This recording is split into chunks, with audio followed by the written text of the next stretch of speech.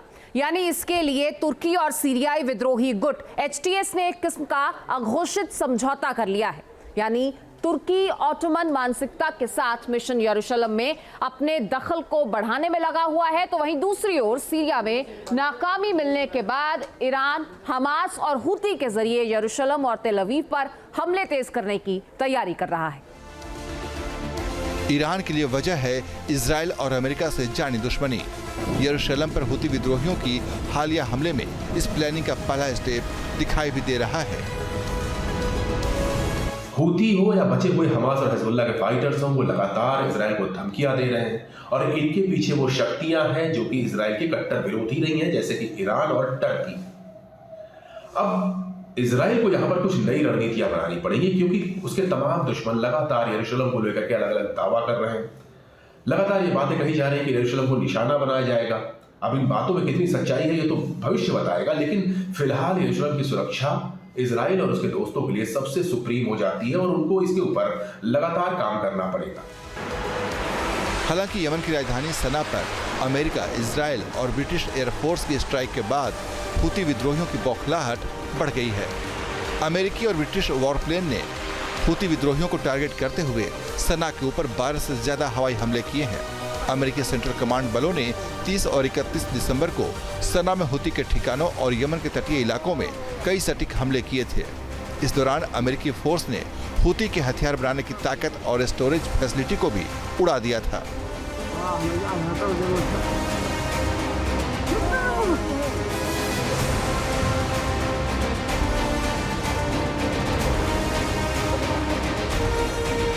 America ने इसे दक्षिणी लाल सागर और अदन की खाड़ी में अमेरिकी नौसेना के युद्धपोतों और कारोबारी जहाजों पर हुए हमलों का जवाब कहा है।